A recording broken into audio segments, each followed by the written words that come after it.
So I will again acknowledge the traditional custodians, the lands on which we're all joining from today, particularly the Wurundjeri people, who are the custodians of the Dandenong Ranges where I'm standing today. I acknowledge their continuing care of country for tens of thousands of years and appreciate fully the knowledge and wisdom they have passed on to us with respect to caring for country. I also want to acknowledge all that's going on in the world at the moment. We continue to have our lives dominated by COVID, and that's dominating the headlines still. Recent outbreaks in the Northern Territory, and we're seeing what's happening in Europe. Anxiety that we're all feeling as we start to open up and restrictions are eased, which is a mixture of excitement to see loved ones and do things that we love, but also combined with anxiety about what that might mean for ours and our loved ones' health. COP26, Glasgow, the fallout from that, that's been in the headlines. The weather, floods, storms, heat in the north of Australia, lots and lots of things going on. But, you know, I don't want to make it sound doom and gloom. I want to tell you about this week. It's Frog ID Week this week. You can go out in your yard and record frog sounds and contribute to the Australian database on where frogs are around Australia. This morning, a king parrot came and landed on my kitchen windowsill and said good morning, which was beautiful. Yesterday, my bees swarmed because it was a sunny day and I managed to catch the swarm and put them in a new home. So now I've got another new home for my bees and I've spent some time with them this morning. My summer veggies are in, the flowers are blooming, and because of all the rain we've had here in the Dandenongs, everything is green and lush. And despite the horrific storms that we had just a few months ago, the green that's coming back is showing an element of healing. So for me right now, it's a time to appreciate what I value and what I've missed, you know, and to understand the risks to those things that I value, and what I can do to protect what I value. I'm embracing sunny days. It was sunny this morning, it's raining now, and I get the chance to rug up in a safe place on cold summer Melbourne nights. I really appreciate you all for taking the time out of your busy schedules to come along to this session today. And I hope that you enjoy this and it's the first of many conversations that we have. If you can mute yourselves for now, but please unmute yourselves later as we go into the discussion, put your hand up. And I've got some co-hosts, thanks very much. You can monitor the chat box and we can get to some questions. So I'm going to start today with a video, which I only saw this morning, but I wanted to play it. It's pretty confronting. It got my adrenal glands pumping and my heart racing. So I'm just going to warn you, for me, it was confronting, but in a way it sort of summarized a bit of the conversation that I'm going to have with you today. So if I can ask you to view the video and the conversation that comes after that with hope, curiosity, trust and optimism, because these are words that I've started using a lot recently. And in my over 10 years of work in disaster resilience and emergency management, I spent 10 years saying words like chaotic, catastrophic, disastrous, devastating, overwhelming, extreme. I've shifted now and I'm using words like hope, trust, curiosity, confidence and optimism. This recent shift in my head and my heart came about because I was asked to do a presentation on climate change to an organisation whose three of whom's values are trust, curiosity and hope. And I was asked to talk about climate change with those words in mind. Now, ever since I did that presentation, I've entirely changed the way I'm thinking about a lot of elements of my life, and I'm applying those words to other aspects.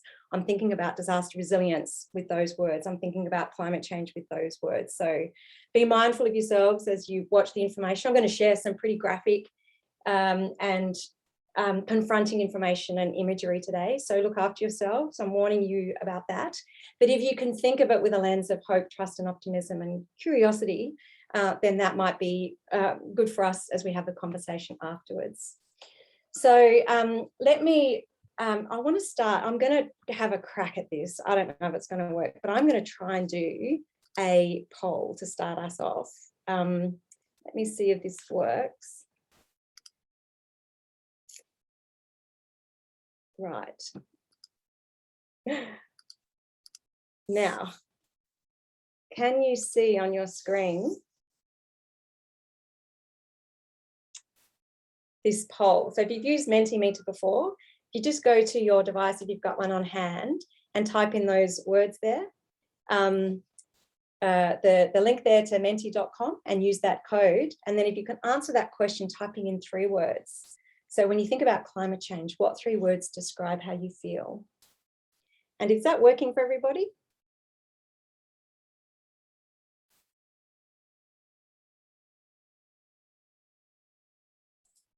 we can see it. Yeah, okay. So are you able to go, have you got a device with you, or go to a website, type in menti.com and use that code?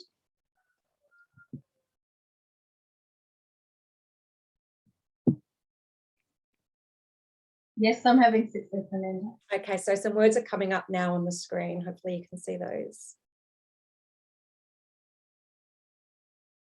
So frustration, overwhelmed, fear, helpless, worried, hope, trepidation, concerned, alarmed, angry, hopeful, that's great.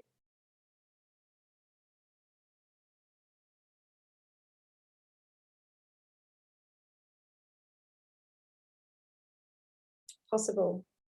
So words of fear and anger, but also words of hope and possibility. So that's good, but I totally understand this. And this probably applies to a lot of things we're thinking at the moment. Human-centered, underprepared. Aroha, I wonder who wrote that.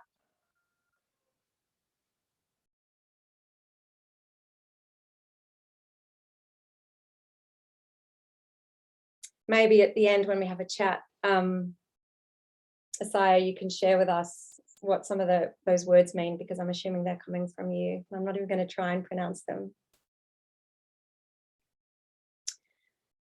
So there, we've got some really interesting words there, and I'll keep moving on with time, but thanks for contributing how you're feeling at the moment, and that is not unexpected, and mimics, I guess, how I'm feeling a bit as well. Okay, so I'm going to play the video now, and then I'm going to go into about a 20-minute presentation that's come from Al Gore's Climate Reality Leadership Program, and then we'll go into a discussion. So I will share my screen.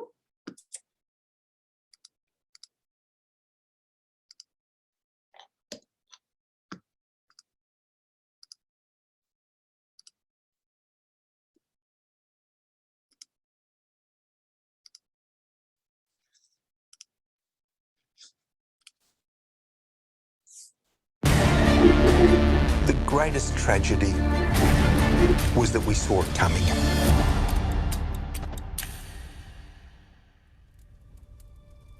You know when you watch a movie and there's that sort of like low drone noise? It just increases in volume. And you just know that something's coming and it's going wrong. It was like that. It was a very slow burn.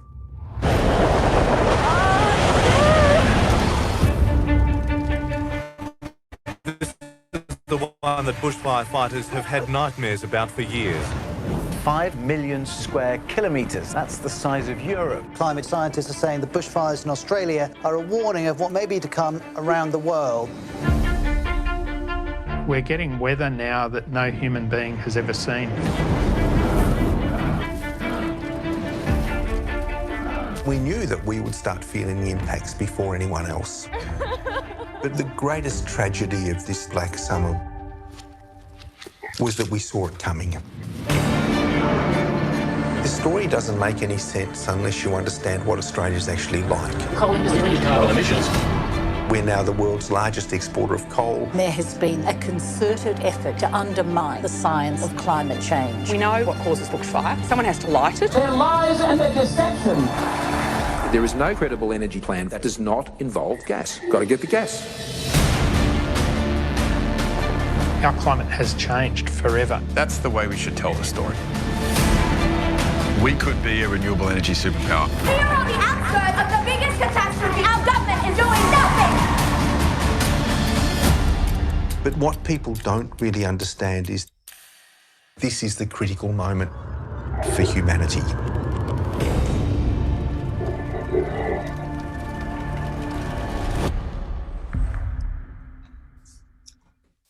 Okay, so I've just seen Jill Edwards come on, and Jill, thanks for sharing that post this morning, because I saw that trailer for that video that's coming out at the Sydney Film Festival, and I thought, well, that's really interesting, because that's sort of what we're talking about today. We're talking about what's happening, what's coming, and also the impacts of climate change on the way we experience disasters, and what that means for us. You know, we work in, we volunteer in, we live in an emergency context. So this really impacts all of us. And so I'm really keen to have this conversation from the Australasian Women in Emergencies Network perspective, to talk about what it means for us, what our organisations are doing, and what we as a network can do to contribute to the conversation and to actions.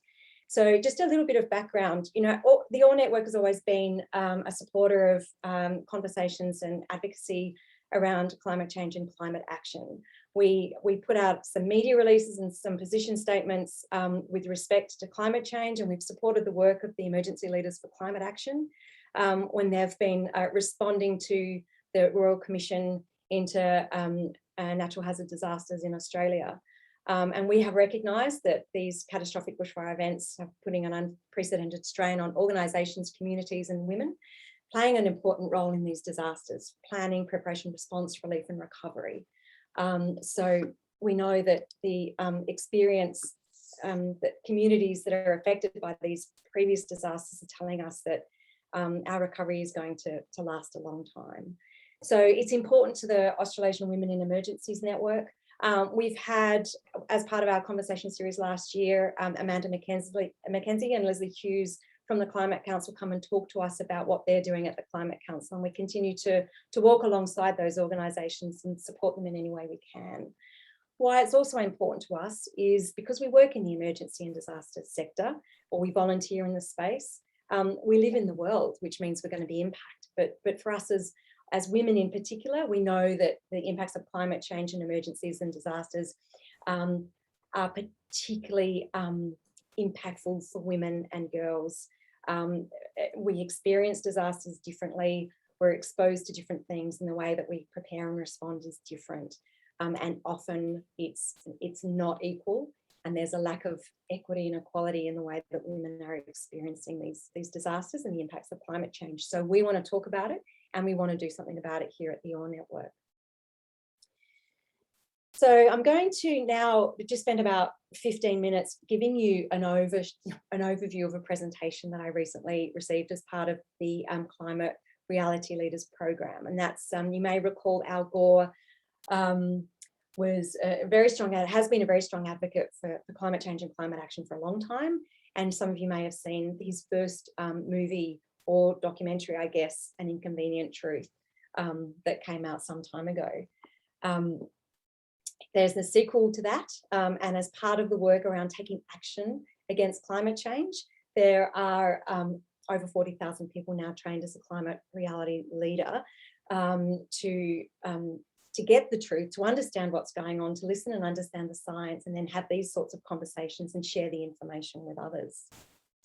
So that's what I'm going to do now, is I'm going to walk through some of the information that I received through that training that I've just recently completed. So, you know, this beautiful image, which I put on the promo for this event, this is the first picture of Earth, you may recall, taken by NASA, the first picture of Earth fully illuminated that we ever saw. And this was taken on the last of the Apollo missions, and it sort of has been said to have changed the way that we think about where we live and the planet that we live on, and a different way of viewing this blue planet, which is home to all of us. A bit of a reminder that we're all connected, and that our actions have an impact on this beautiful place we all call home.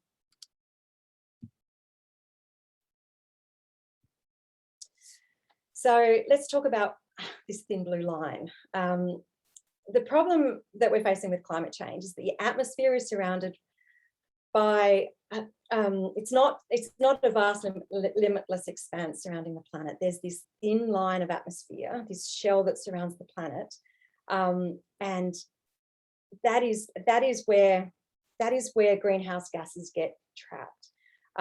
Above that line you can't breathe, below that line that's our atmosphere. So here we show that thin blue line, that's our atmosphere, and that enables us to breathe. But what's happening here?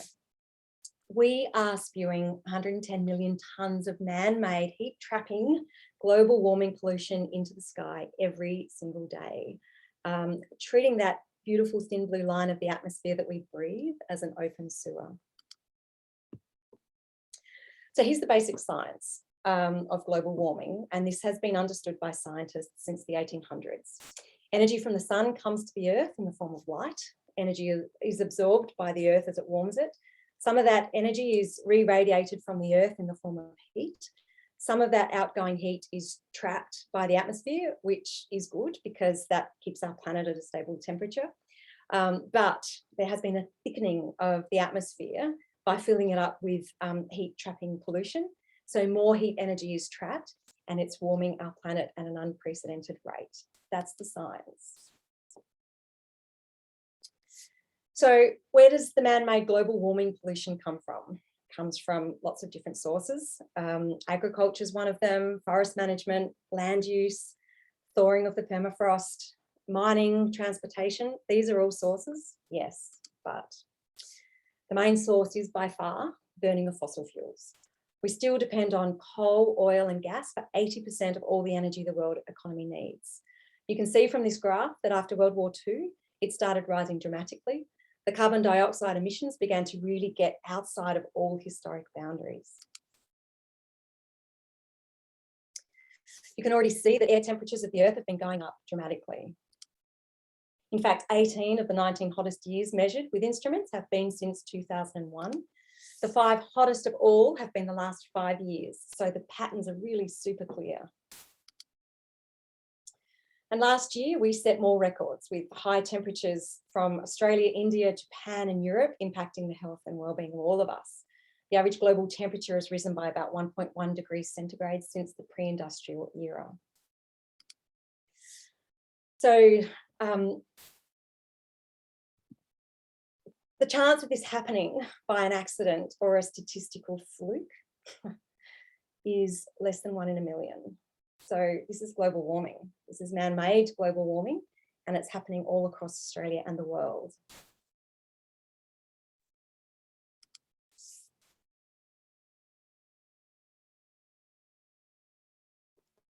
So heat itself, it's a problem in many parts of the world and in many parts of Australia and New Zealand as well. Heat affects not only people, but animals, crops, and our weather. Australia is known, of course, for its hot summers, but in 2019, it was exceptionally warm. In 2019 and 20, we've seen temperatures records broken one after another. 2019, the hottest year on record for the country, 1.52 Celsius above the mid-20th century average. December 2019 was 3.2 degrees Celsius above average.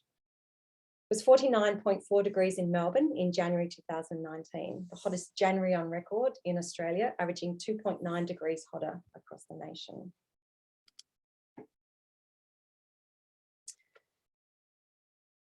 Adelaide broke an all-time high temperature, a record of 46.6 degrees Celsius. For a few years, in 2019, Sydney recorded 47.3 degrees Celsius. And if you look worldwide, of the 100 hottest locations on Earth on January the 24th of 2019, 91 of the 100 were in Australia.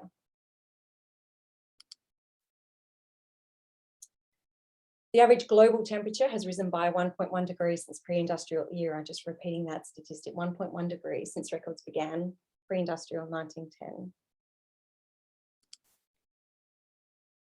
So in January of 2019, as this map shows, Australia was the hottest place on Earth. It's also important to note who are the most vulnerable to heat. It's the poor, it's the homeless, elderly, infants, young children, those with pre-existing conditions, the mentally ill, agricultural workers, those who spend most of their time working outside. The people who are disadvantaged are the most sensitive to climate change.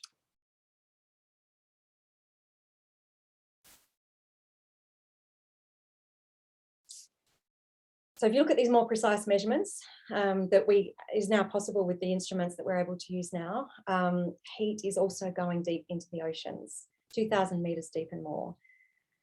Half of this increase in the ocean temperatures has been in the last 20 years, and this is building quite rapidly, as you can see in that diagram.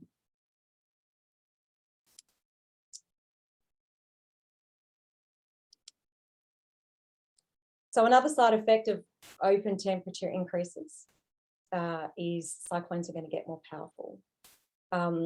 We may not have more cyclones, but the ones that we do have will be more destructive. Of course, we saw Cyclone Trevor in Queensland in 2019. Cyclone Trevor made 2 landfalls, and the second cyclone, Cyclone Veronica, approached from the west at the same time. So we're seeing 2 cyclones impacting the mainland at the same time. And then back in 2017, you'll all remember Cyclone Debbie hit Queensland as a Category 4, and that cost $2 billion Australian dollars in damages. One of the other consequences of warming the ocean and the air is that it disrupts the water cycle. The evaporation of water vapour off the oceans increases dramatically. The warmer air holds more water. And when the land can't absorb all the water, it falls in large rainstorms. As climate changes, precipitation patterns also change, leaving some places with more and some with less rainfall than before.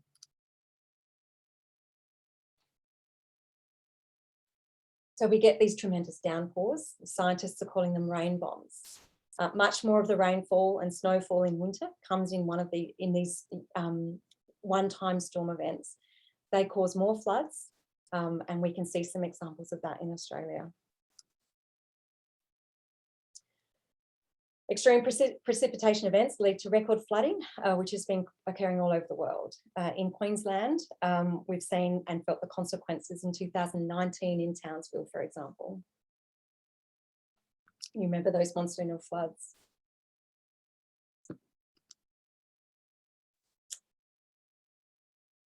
So the February 2019 flooding in Queensland resulted in $1.7 billion Australian dollar loss to the Australian economy.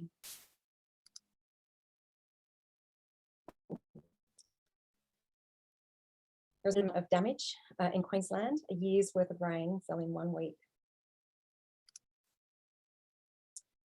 So what happened on farms has caught a lot of attention as well. Nearly 500,000 cattle were killed in Queensland in that February due to the downpour and the flood.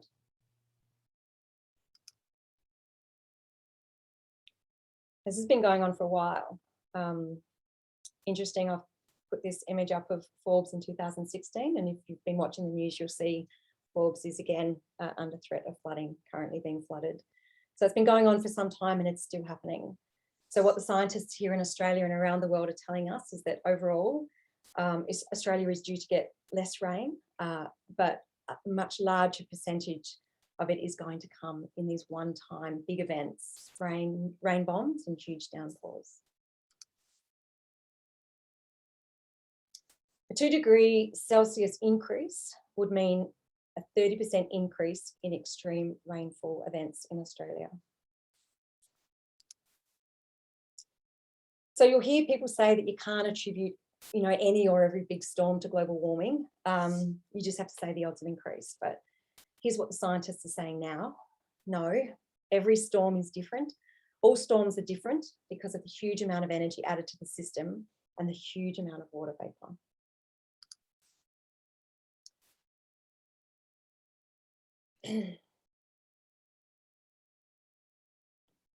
So global warming, this is a quote from Kevin Trenberth, global warming is contributing to an increased incidence of extreme weather because of the environment, of which all storms form has changed from human activities.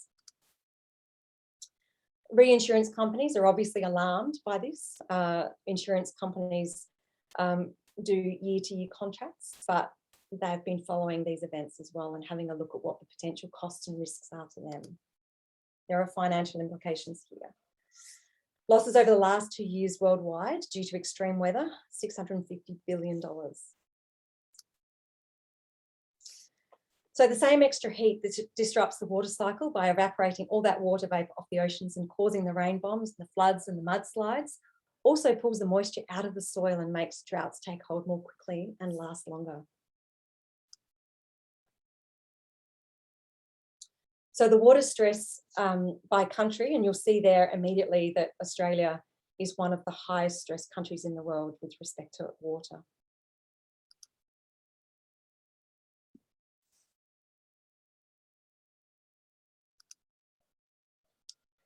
The Darling Basin is going through the worst drought in at least a century, and hopefully everyone's aware of the absolute plight of the Murray Basin that's experiencing at the moment, and it's not looking at getting any better.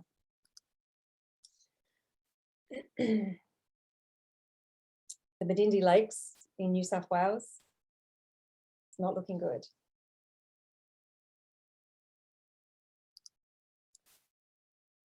Globally, in 2018, $28 billion in damages from droughts. This isn't normal. It's another one of the consequences of global warming. So we've seen the dust storms, the dustiest year in 2018 and 19, the dustiest summer on record. In Western New South Wales, that was in November in 2018. I think you all remember seeing these images. So drought, rain, storms, heating oceans, and of course, this heat has contributed to droughts, rainstorm events taking an extraordinary toll on us, and of course the bushfires have been supercharged.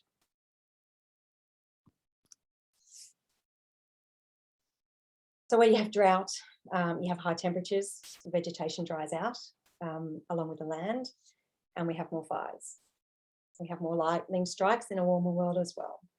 So here are some images from the bushfires that we're all very familiar with, 2019-20 bushfires. So in December 2019, Australia had record warm and record dry conditions. The National Accumulated Forest Fire Danger Index is the highest of any month on record.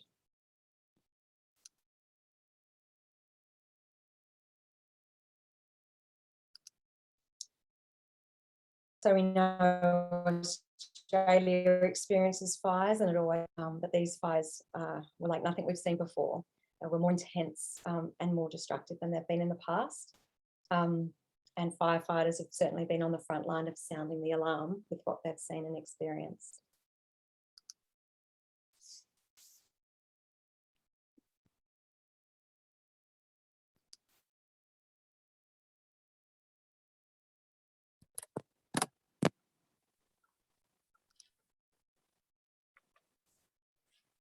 So at the end of November in 2019, first time the fire danger rating went to catastrophic.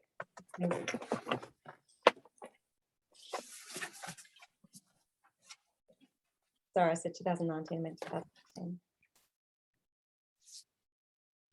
So Australia's fires, they're beginning earlier in the year, and they continue burning over a longer period of time than we've seen before, starting earlier, finishing later.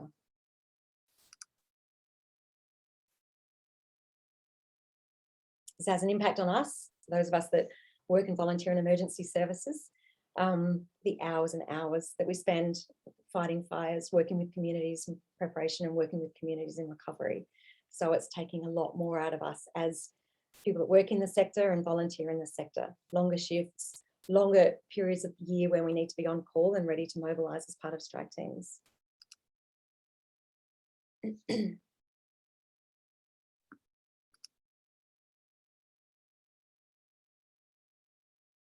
So food, the food crops that we depend on, that we've been relying on, particularly here in Australia, we're losing production as a result of changes to climate and also due to those bushfires. So they have a broader impact than the ones we often see on the front page of the newspaper.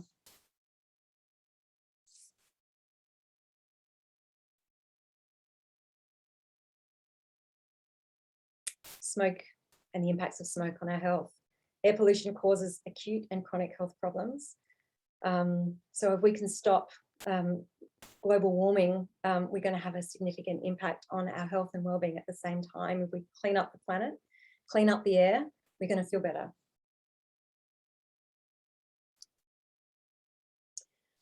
So in Australia, like most countries in the world, we're seeing these hazardous conditions on the air that we breathe, Again, I'll repeat what I mentioned before. Those that are most impacted typically are amongst the poorest amongst us.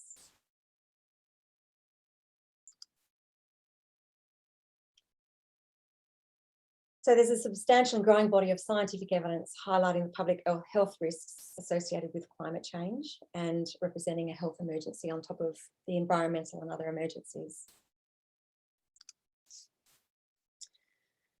So a lot of the damage that we're talking about with climate change is irreversible. And in those 2019-20 fires, it is estimated 1 billion animals died in the fires, and 1/3 of koalas in New South Wales alone.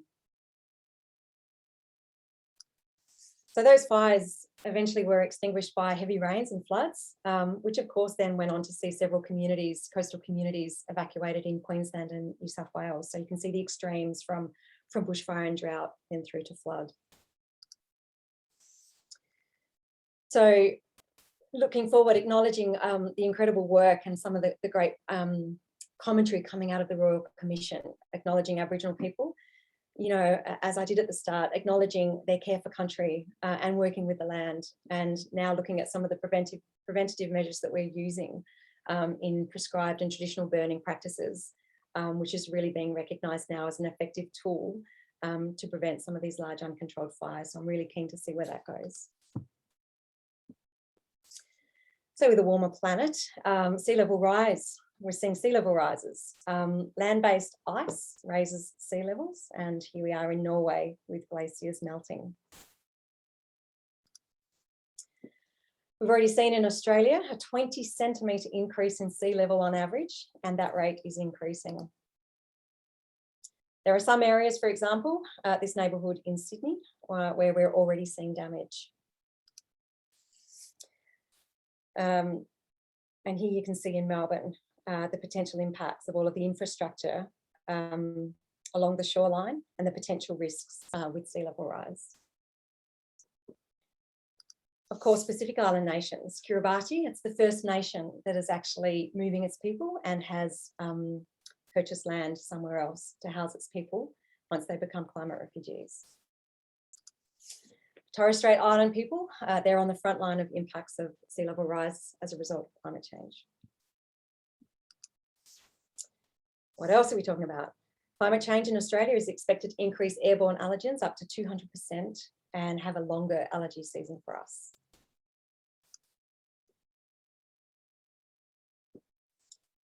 So when we burn fossil fuels, particularly coal, you not only get global warming pollution, you get particulate pollution. And this kills 9 million people every year. The areas most affected by these pollutants, China and India, as you can see on the map there.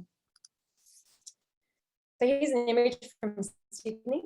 So here in Australia, studies show that there are 3,000 deaths a year over and above what would otherwise occur due to air pollution, costing us $2.6 billion annually. 1 in 9 Australians have asthma. People that suffer from asthma are obviously more exposed and vulnerable to the impacts of air pollution. So I've mentioned 20 centimetre rise in sea level. Sea level doesn't rise uniformly everywhere around the world, and obviously it impacts different areas differently. We've seen glaciers in East Antarctica, long thought to be stable, starting to lose a lot of ice. Top 10 cities most at risk from sea level rise, if you measure by population, are mostly in Asia. Interestingly, looking at that map, if you had a look at the risk by economic loss, you could almost reverse those around, and we see some of those wealthier cities like Miami, they will shift to the other end in terms of financial risk with sea level rise.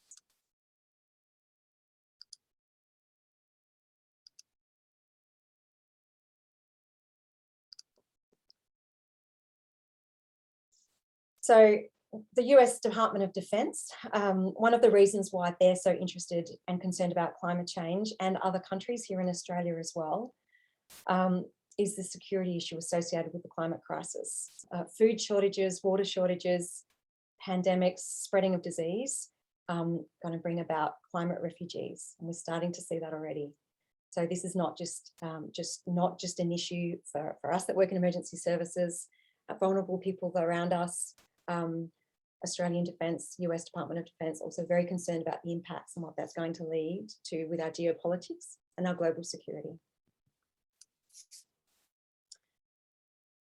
So just going back to some of these significant impacts in Australia, cotton farms in New South Wales, harvests are half what they've been before. So just talking about food security here. Last year, Australia approved the first bulk wheat import in over a decade because of the drought. So we're importing our food now because of the impacts on our food security. In terms of our health and wellbeing, doctors around the world are now warning us that climate crisis is the medical emergency that we're experiencing. The relationship between microbes and humans is mediated by climate. Disruption associated with climate crisis is favouring those microbes. So what does that mean? We're seeing the spread of tropical diseases all around the world. Some of this is due to air travel, for sure, but obviously the way the climate crisis changes the conditions within which these diseases and microbes exist, it's changing the way that they're moving. Where these diseases take root, they become endemic threats to people who live there. And that's what's happening with climate and infectious diseases. They're on the move. The ranges for tick-borne diseases, similar to mosquitoes, is expanding. Waterborne diseases like cholera and Vibrio are on the warning list for Australia as a result of changing climate. Half of land-based species are at risk of extinction in this century, and that's on our watch. That again cannot be acceptable for us. So the consequences now that I've been talking about, they're mounting up. The impacts on drought and the sea and air temperature and our health and our environment and biodiversity and our economies.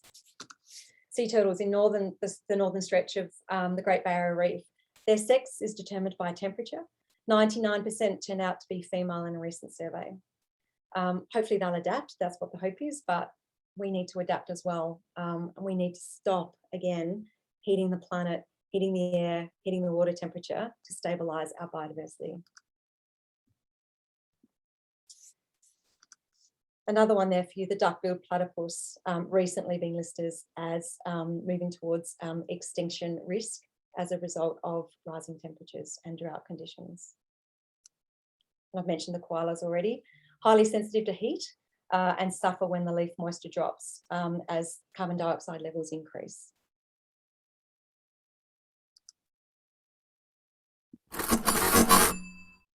So putting a cost on all of the things I've talked about, the impacts of climate change, we can add them up. It's unbelievable.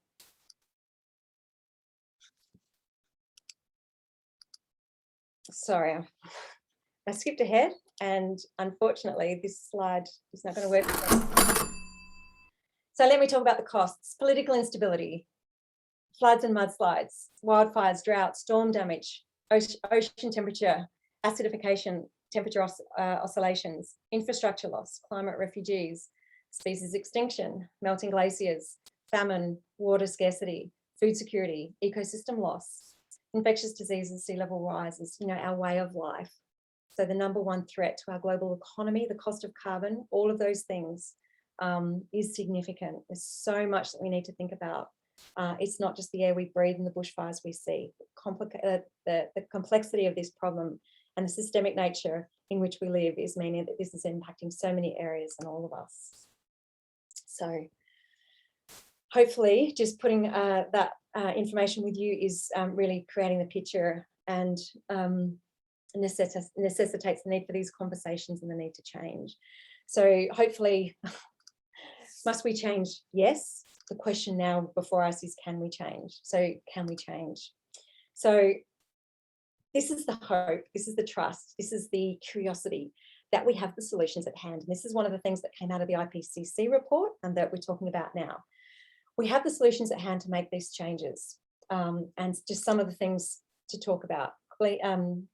Green energy progress. So one example, 19 years ago, the best projections for wind energy were that the world could install 30 gigawatts by 2010.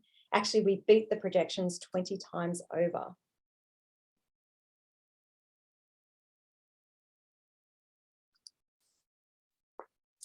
There's an exponential curve reflecting the rapid installation of wind energy throughout the entire world.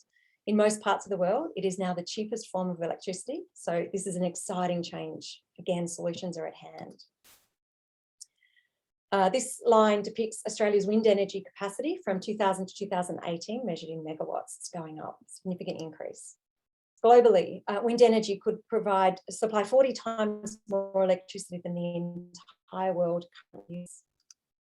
Here in Australia, we've got some of the major wind farms here where the major wind farms are around in Australia, and that's expanding. Here's one in New South Wales. We saw the capacity nationwide in Australia increase in 2018 by more than 20%, the capacity of these wind farms to produce energy for us.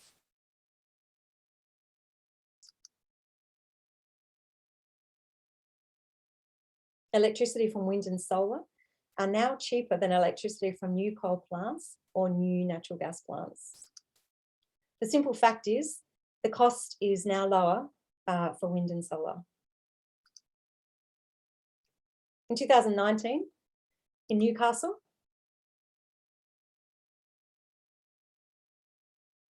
the City of Newcastle committed to powering its operations with 100% renewable energy from 2020. This shift to renewable is set to save ratepayers up to $4.8 million in electricity costs. That's in Newcastle. So that's the city once known for its coal. That's emerging as a leader in renewable energy. Again, cause for hope and optimism. Every minute in Australia, there are 6 new rooftop solar panels being installed. We have the greatest solar resource of any nation in the world. We still have a lot of coal, and there is a lot of political connection to coal, but we're in a transition period. I think that goes without saying, despite what we saw at COP, and this can't come too quickly. Just going to skip through this slide so I can move forwards. Exponential increase in the installation of solar PV panels. So this graph shows that the solutions about putting in PV installations is increasing really exponentially since 2010. This is exciting. This is something that's really changing. This is going to have a big impact. What we've seen with other technologies, computer chips and cell phones, solar costs of are falling. So solar energy is less than half the cost of electricity from burning coal. This is driven by the continuing decline in the cost of solar cells. Changing business models as well. So pay-as-you-go solar models. This is transforming the world.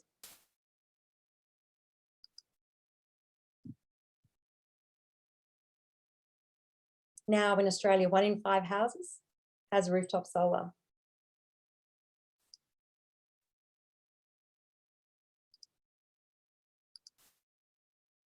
So this is really interesting. Chile is a true solar success story. Thanks to its policy decisions, the country's solar market took off slowly, but look what's happening now. Many regions in the world are experiencing this type of growth in their solar markets as well.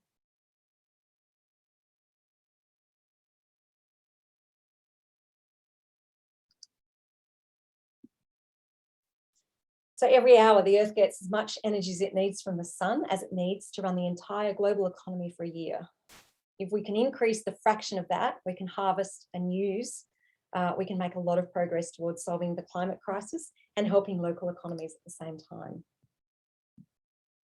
Storage of electricity is making this possible, and we're seeing huge inroads into how we're able to store electricity to make sure that we've got capacity to use the solar energy when the sun's not out.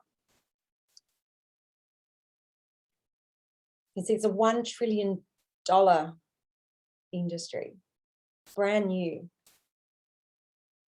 And here we see the Tesla installation in South Australia, the world's largest lithium-ion battery.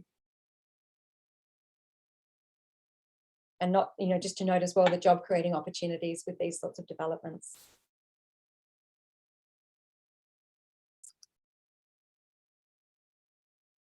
Global electric cars on the road. We're seeing an increase, and it's just going to keep increasing. The cost of the cars is now coming down pretty dramatically. And the same trend as we see globally is in Australia. And New Zealand, in fact, New Zealand's going even faster. They've only 20% of Australia's population, but they have a quarter more electric vehicles.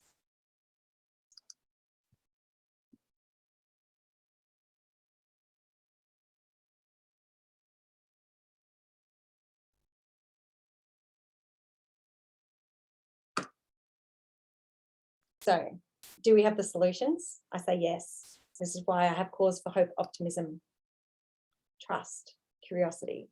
Question is, will we change? I'd like to think that we will. We've just had the COP26 meeting in Glasgow. Some are very disappointed about the outcomes. Others are optimistic. For me, I guess what I'm thinking is that for about 2 weeks, COVID was off the headlines and we were talking about climate change. We were talking about the conversations. So people are having the conversation. They're understanding our commitments to net zero emissions. We understand renewables. We know that we need to move fast because the longer we wait to achieve net zero emissions, the harder it's going to be. You know, it's like climbing a mountain, the steepest bit's at the top. So we need to, as soon as possible, to start reducing our emissions to reach those targets.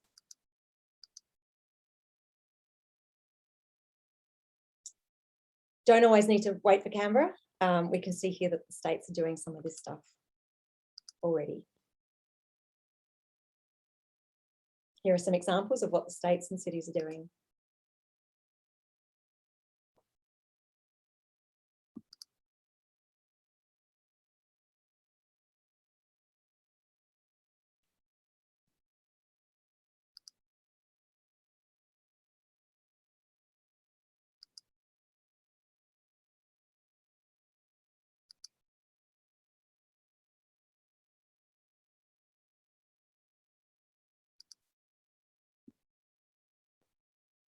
So marches around the world.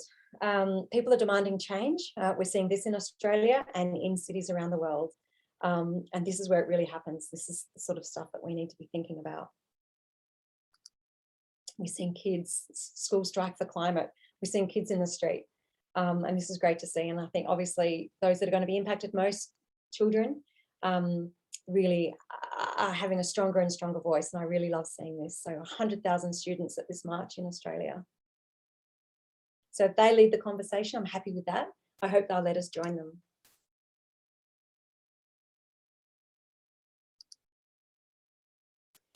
So this beautiful marble, this beautiful blue planet, depends on us. So now the conversation for us to have is, are we going to be a part of it? Do you want to be a part of it? And I'll stop sharing my screen now and come back to the group. And if you want to bring your videos back on, the sort of conversation I want to have now is, what are your organisations doing about climate mitigation, adaptation, advocacy around climate change? And also, I have a real interest in setting up an OR subgroup on climate action, so women in emergencies for climate action. And I'd be really keen to hear if you're keen to get involved and if you'd like to join me in starting those conversations.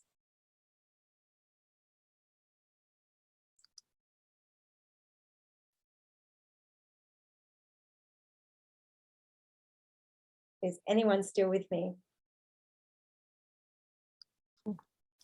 Yep, I'm still here. I can't start my video. No worries. So a lot of information, a lot of statistics, creating the picture. Human-induced climate change, the science tells us this is what's happening. I also presented a number of slides that talked about the solutions that are at hand, and we know what the experts are saying. It's time to act now. We've got a chance to keep our 1.5 dream alive, 1.5 degrees of global warming. Can we contribute to that? Are you contributing to that? What are your organisations doing?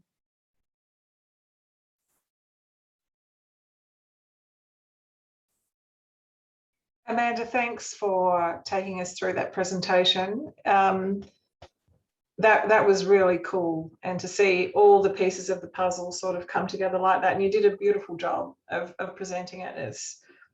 it in itself of actually telling the story is the challenge we all have to be able to get that narrative right.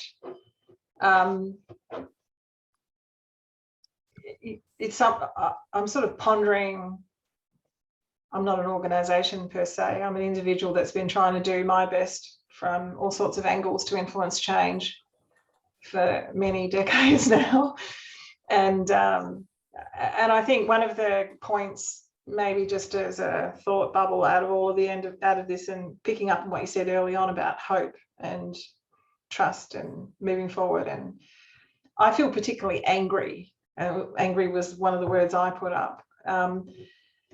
And I sort of get angry often, and then come out of it and feel hopeful again, and then get angry. Time's run out. We've got no time to fiddle fluff around on any of this. We all have to get up and get loud. And I'm sort of thinking that one of the reflections that I have is not wait for government. They're becoming more and more irrelevant. Okay. And just forget about government. Sure, there are all sorts of rules in place and things you have to navigate, but they're not insurmountable. Those things are not insurmountable. Just look at some of the sectors that are now just going off, and really signalling that, come on guys, let's just get on and do it. And that's how I feel about the response to being angry. And sort of, I'm not constrained anymore by anything to do with what the governments might say. Quite the contrary. I just want to work with all the other humans and people who have an interest in saving ourselves and the planet, for certainly my 5 grandchildren and all of yours as well.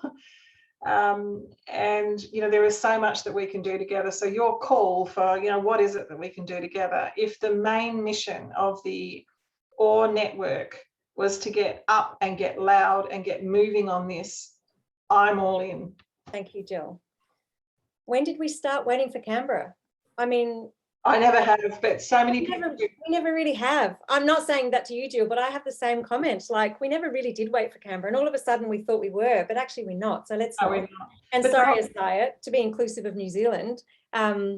Well done, New Zealand, for jumping ahead and doing a lot of this stuff. But yeah, let's not wait. Let's not look to Canberra for leadership, because leadership's coming from all sorts of places. Why not us? And so thank you, Jill, for putting your hand up. I can see that Preeti has her hand up as well. Would you like to share? Yes, I'm unable to share my video at this stage because I don't know, it says the host needs to provide the access, but I'm from SES in South Australia, and we are slowly implementing certain things such as, the vehicles side of things. And also we have an environmental plan, which was never in existence before. So it's aiming towards the sustainability of the organizations and our operational, footprint in the whole debacle as well. So I think it's slowly happening, but it's just quite slow. Thank you. What do you want to do with your network, Preeti? Look, I will take this back because we have certain people in our organization who sit on some of the state and national committees for climate change and the actions and so on. So I can certainly promote it, and that's why I put in the comments there. If I can get a copy of your presentation, that would be a start for me to start the discussion. And we have quite a few women in the organization who have started recently as well in emergency management, who are quite passionate about climate change and the implication towards the current and future generations. So this is a good opportunity to restart that conversation. So yeah, thank you. Thanks very much. Thank you. Ayla, have you got your hand up?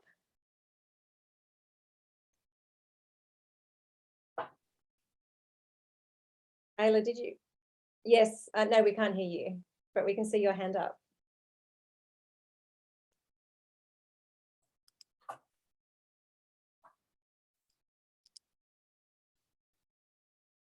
No, we still can't hear you, sorry. Maybe you could type something, maybe you can type something in the box. Isaiah, you've come off mute, have you? Or would you like to share? Sorry, I I was trying to find the hand up button, so I do apologise, but te tuatahi ka mihi atu ki a koe e te kaiahautu e te marae kura mō tō karakia ki a mātou. So just wanted to acknowledge you first, Amanda, our steerer of this waka, for an amazing kōrero. I must admit the words that I used at the start probably changed in my head during that presentation, and I think it's probably reflecting on some of the, I guess the confronting nature of the reality. But I tried to use words at the start that I think that came with what you were sort of talking about, things like trust, and hope. So the words I'd used at the start were things like aroha, papatuanuku, and connection. And the reason I use them, I use them and I guess connected to one another.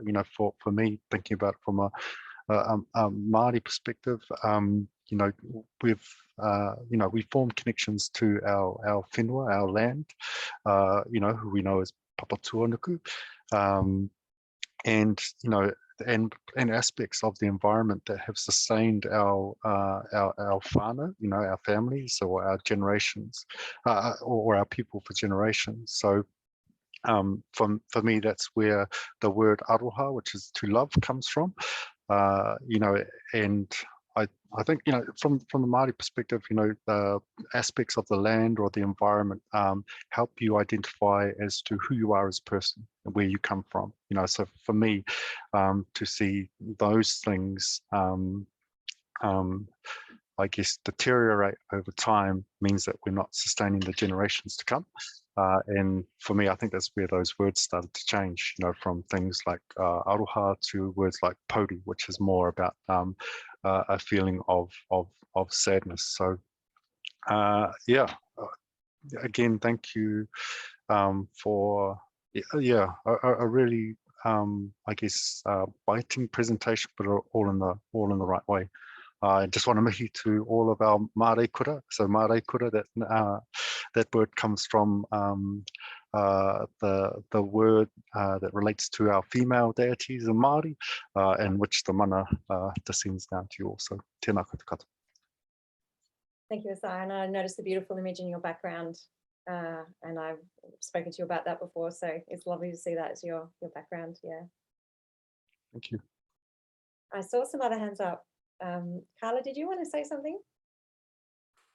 Yes, your presentation was it was fantastic. It was seriously confronting. I was kind of sitting there just breathing through it, particularly in that first clip that you shared. I am a local to East Gippsland, and was kind of impacted by not only the drought that commenced there, but also was on the front line in the bushfire emergency, and found so many issues are kind of arising from there, and actually moved my work across. So I'm actually sitting with the Youth Affairs Council Victoria now, and working in bushfire recovery and giving a platform to young people particularly. And what you said kind of at the end of your presentation around kind of working with young people and the initiatives that they're championing is kind of where I see the greatest value of the work that we're doing at the moment. We've just released a report recently about our findings of working with young people affected by disaster. And in that kind of launch event, we actually had a young person from Malakuta that commented, and I think I was trying to pull up the quote that they actually said in there. If you allow me 1 second. Apologies. It's one of those days where you have 1,000,001 tabs open. But he said, I'm wondering if we should stop calling it disaster recovery and we just acknowledge that it's becoming more and more ongoing disaster management as we face more frequent and severe events in the future. And I thought, oh gosh, absolutely. So we're looking at expanding our work and building on that off the basis of that. We're not looking at bushfire recovery anymore, but more disaster management moving forward directly off the back of what young people are saying and what they're driving and some of their initiatives. So yeah, I'm really excited to take your presentation back to some of our working group members as well and communicating that with them. And that's interesting. I've just been talking to some of my neighbours here in the Dandenong, still wandering around in storm-ravaged landscapes, and my feeling about recovery. Recovery links back to the event, right? So you're always looking back. So every time you say recovery, it's usually from something. And I would prefer to talk about towards something. So I no longer want to talk about recovery from, but I mean, I guess I know resilience overused. I still like the word resilience to. So I want to be looking forward, not back. Recovery seems to me always looking back. Recovery from the storms, recovery from the fires. I'd rather see it. And just a personal story. I started a role at Zoos Victoria originally with the mindset of bushfire response with a wildlife lens. So I was an emergency management coordinator. It hasn't taken me very long to become the climate and disaster resilience advisor. So shifting the conversation from bushfires to all hazards and with a focus on climate, because that's driving a lot of the way we experience it, and shifting from response to include relief, recovery and overarching resilience. So exactly the same movement that we're seeing as well. So looking at all of the things that are impacting, because it's not just bushfires, it's the flow-on effects as well. So I'd love to chat to you more about what you're doing. Yeah, absolutely. Yeah. Would anyone else like to contribute to the conversation? Say anything? Yeah, go ahead, Anne. Yeah, and then I'll come to you, Ayla. So actually where you got to in that last conversation was where I was going. So, you know, very powerful presentation, but it's all about how we got here. And a lot of people I talk to, what they don't have is a picture of what it would look like when we do achieve all these things to keep us down to 1.5 or 2 or whatever it is. So the opposition's using this quite well. You know, we'll kill the weekend. You know, electric vehicles will kill the weekend. So they're painting a picture of what it will look like if we make these changes. But I'm not getting from the climate change movement what their picture is of what our society will look like and how. So if we want optimism towards, you know, what is the new going to look like? I think AWE, so many of the presentations are about community building, about moving from recovery to resilience, or, you know, actually doing that thing about putting the money into mitigation rather than recovery, because, you know, that's more effective, and building communities and empowering people at the local level and bringing people together, which is not what our governments talk about.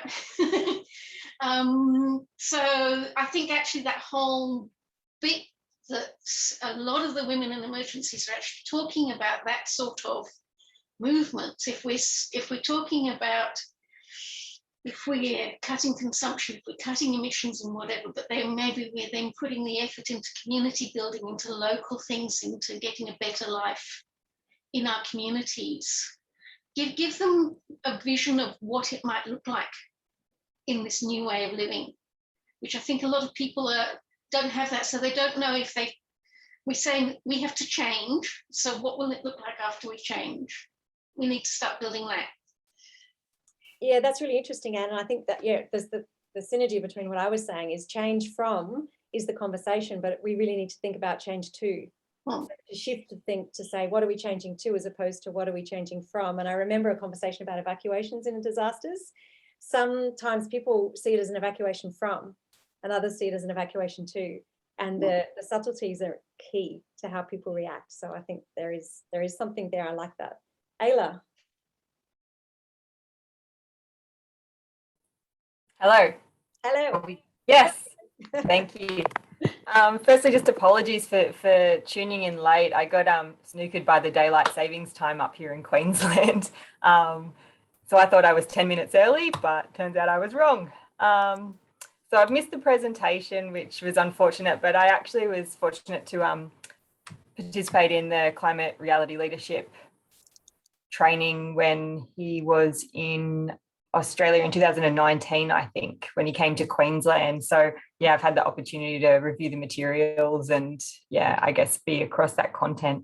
From my perspective, so I'm with the Queensland Fire and Emergency Services. For me personally, I guess I'm interested in that conversation in around what does, what are we aiming towards? What's the vision? And from an emergency services perspective, in my role with the State Emergency Service and working across other emergency response agencies in Queensland, I'm really interested by the question around what we need to do to change now to be ready for what we know is already happening. It's not even what's coming anymore, it's what's happening. So that fundamentally changes, I think, our service delivery and disaster management across the whole spectrum.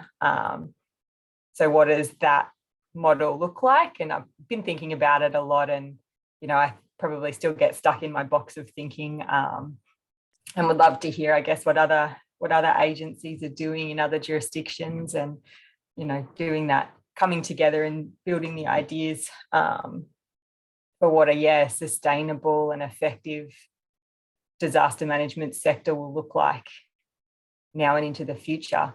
From a department perspective, so QFES has always been quite active in this space. We had a climate change position or a policy paper. I can't remember exactly what it was called. It was a position statement or something quite a few years ago, which I understand was sort of the first of many emergency service agencies.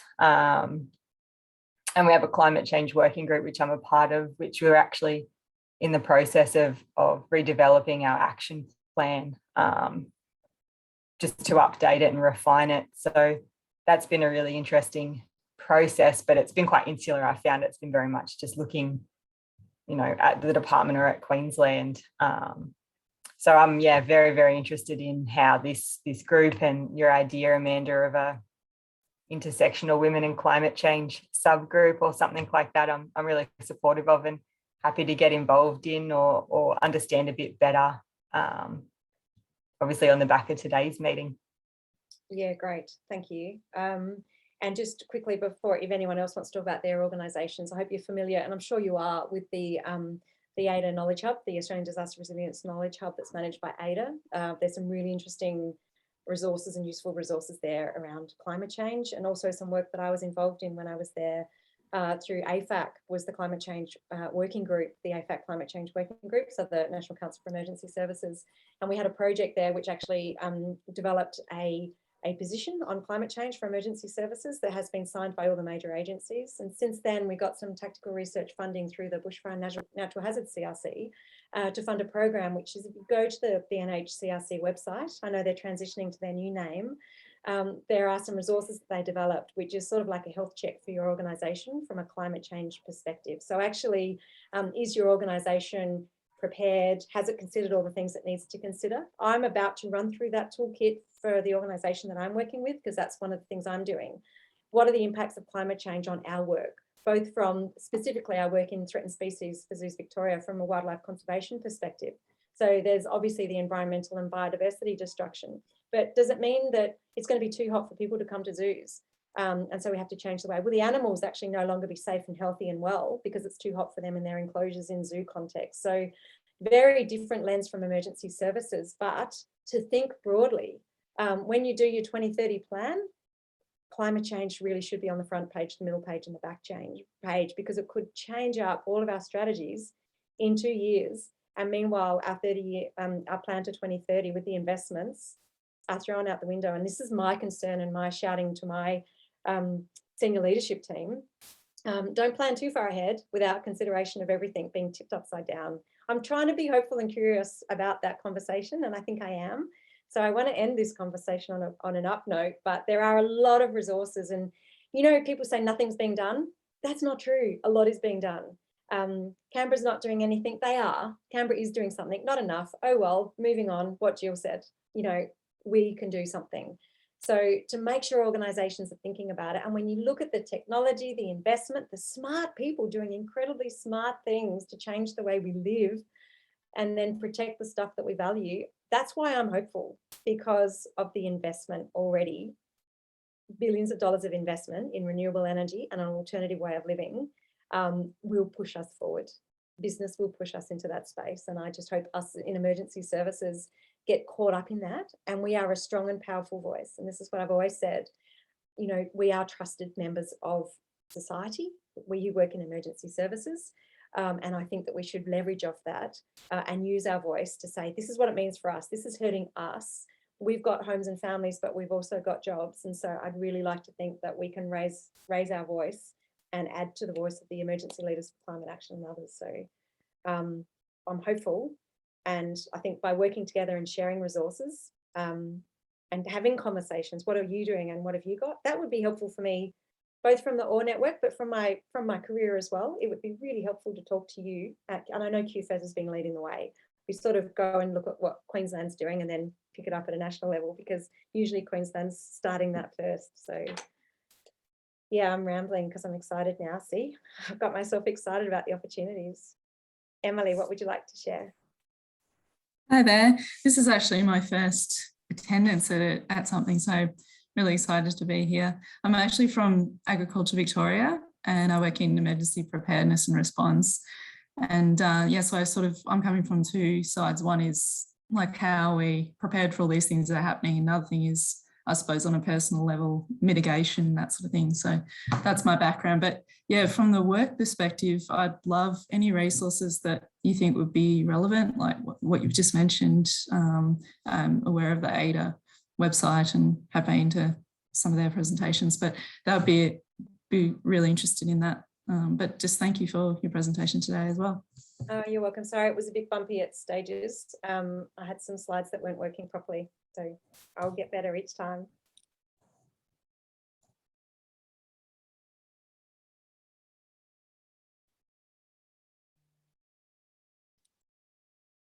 It's quiet. Do you want to, I know that we've gone well over, but I'm gonna, let me try this again. I want to finish with something that we started with. If you've got time, I would love to do this exercise again, and Desai, you already sort of mentioned this a little bit.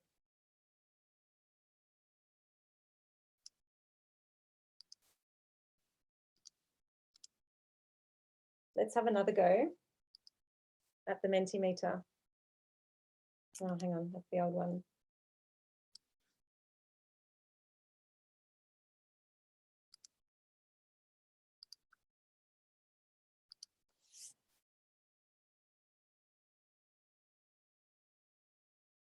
So if you want to go and put in your words again, how you felt, if there are any other words that you want to add to the word cloud about how you might be feeling.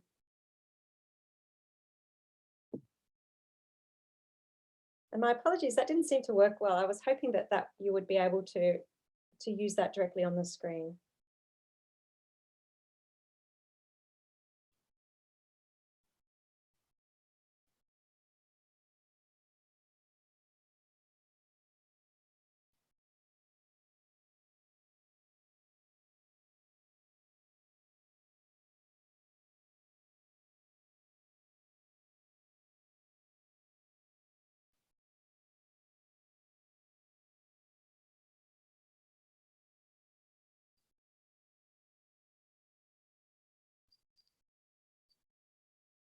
I'm just pausing for a minute because I want to put mine in.